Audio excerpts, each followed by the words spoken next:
cours concerne la sémiologie de l'insuffisance respiratoire, qui va être divisée en deux parties. Une grande partie sur l'insuffisance respiratoire chronique, aiguë, et une partie moins importante sur l'insuffisance respiratoire chronique.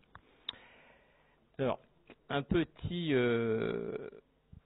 point physiopathologique qui est extrêmement important, c'est de bien comprendre la différence qui existe entre l'hypoxémie et l'hypoxie. L'hypoxie, c'est une insuffisance d'oxygénation des tissus, c'est-à-dire que les tissus ne reçoivent pas assez d'oxygène, ce qui est vital pour le fonctionnement cellulaire. Alors que l'hypoxémie, c'est une diminution de la pression partielle en oxygène dans le sang artériel. Et les deux ne sont pas synonymes, c'est-à-dire qu'une hypoxémie n'est pas obligatoirement liée à une maladie des poumons. Alors, c'est ce que j'ai indiqué sur ce petit schéma. On a tendance à trop penser que une insuffisance, une hypoxémie aiguë est liée à une insuffisance de fonctionnement aigu du poumon. Donc, dans ce cas-là, l'hypoxie, c'est-à-dire le manque d'apport d'oxygène aux cellules périphériques, est en rapport avec une défaillance des poumons qui n'assure plus leur fonction essentielle, qui est de faire rentrer l'oxygène de l'air ambiant dans le système circulatoire. Donc ça, ce sont les hypoxémies, les hypoxies par hypoxémie, par exemple une pneumopathie aiguë, un œdème pulmonaire, etc. Mais dans certains cas, les cellules vont manquer d'oxygène alors que les poumons sont normaux, parce que, par exemple, le cœur ne fonctionne pas de façon correcte, la pompe cardiaque ne fonctionne pas bien, le cœur n'envoie pas assez d'oxygène à la périphérie, et cette insuffisance cardio-circulatoire est responsable d'une diminution de l'apport d'oxygène aux cellules, donc d'une hypoxie. Troisième cas de figure, les cellules n'ont pas assez d'oxygène alors que les poumons sont normaux, que le cœur fonctionne bien, mais ces cellules ne reçoivent pas assez d'oxygène parce qu'il y a un problème au niveau du transport de l'oxygène, pas assez de globules rouges pour le transporter, anémie, molécule d'hémoglobine occupée par une autre molécule, par exemple dans l'intoxication au monoxyde de carbone.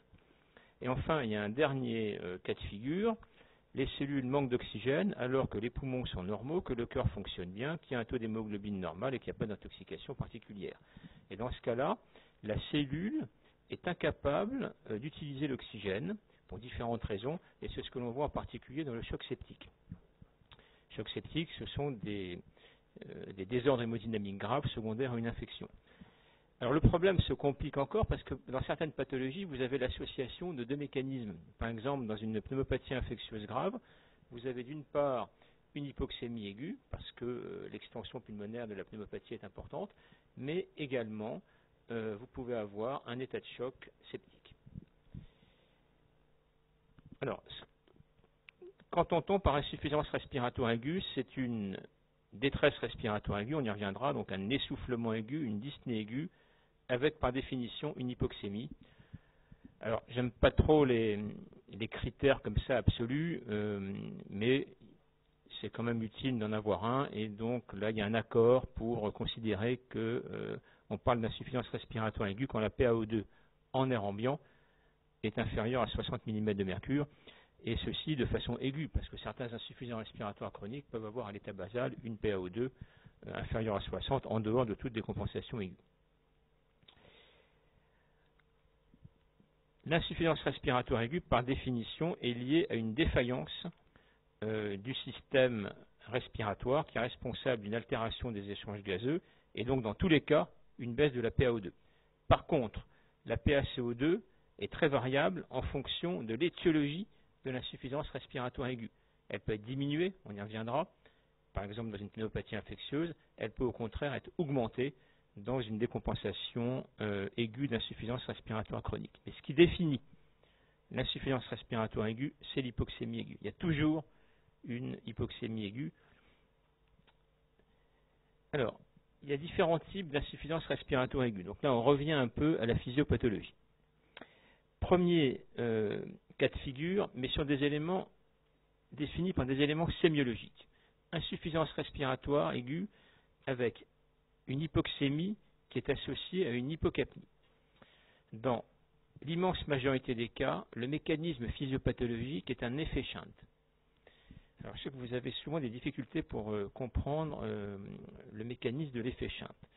L'effet shunt, ce sont des zones pulmonaires dont la ventilation est diminuée alors qu'elles sont bien perfusées. Alors, vous allez me dire, c'est bien gentil ça, mais comment ça peut expliquer une hypoxémie? Alors, on va prendre ce modèle où vous avez deux alvéoles et un système bronchique normal.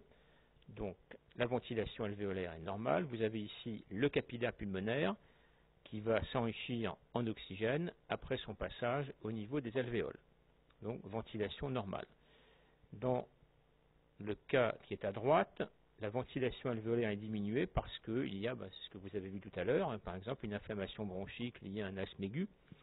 Et là, la ventilation alvéolaire est diminuée et la pression partielle en oxygène dans l'air alvéolaire est diminuée.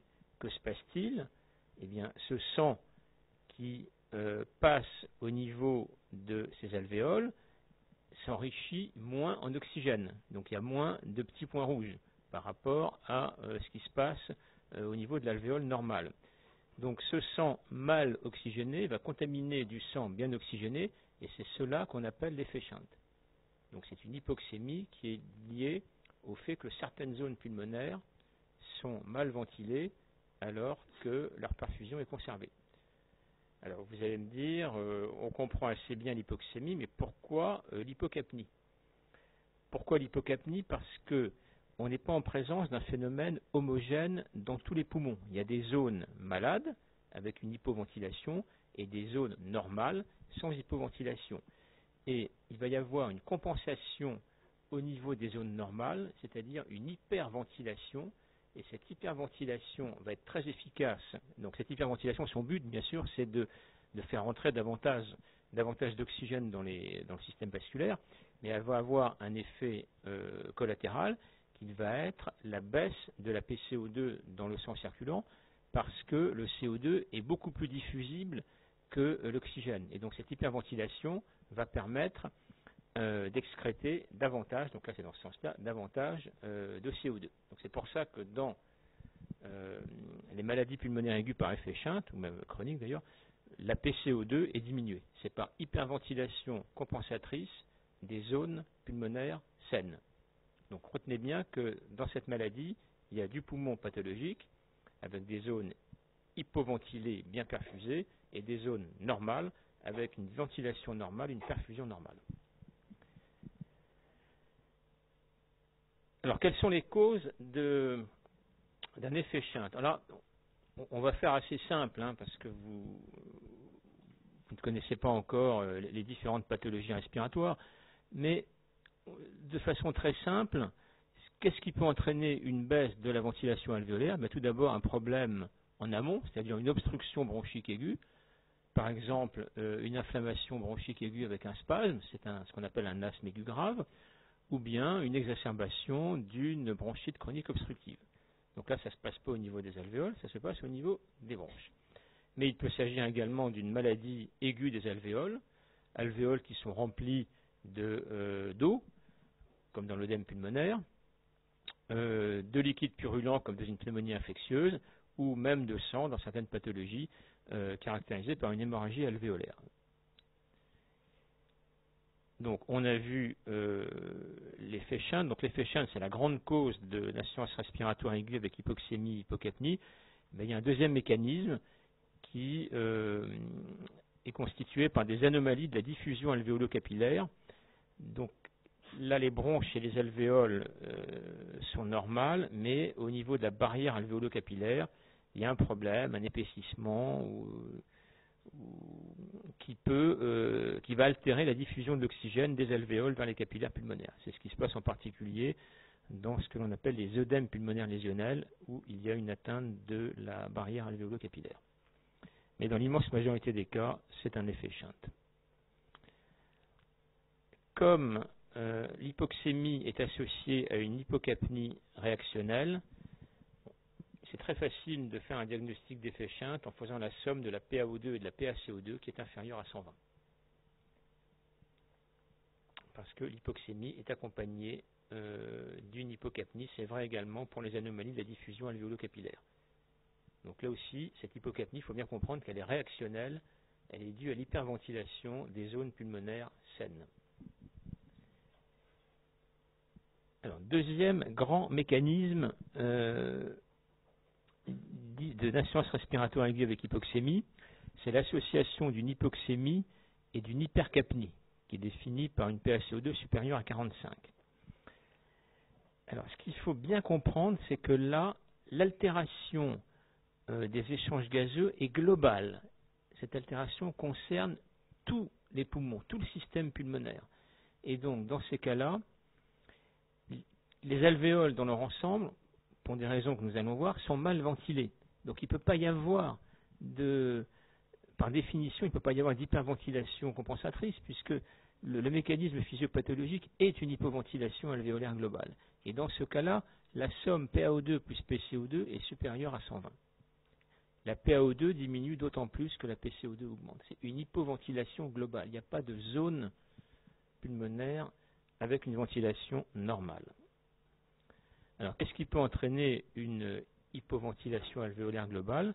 Et il faut reprendre le système respiratoire dans son ensemble. Ça peut être une altération de la commande ventilatoire centrale au niveau du tronc cérébral, comme par exemple dans un coma. Ça peut être une anomalie de la transmission de l'influx nerveux entre le cerveau et les muscles respiratoires. Ça peut toucher la moelle épinière, les nerfs phréniques, la jonction neuromusculaire. Donc il y a différentes maladies qui peuvent être responsables de ce problème. Il y a également des myopathies aiguës. Et enfin, ça peut être la paroi thoracique qui est altérée, par exemple, dans un traumatisme thoracique grave avec des fractures de côte.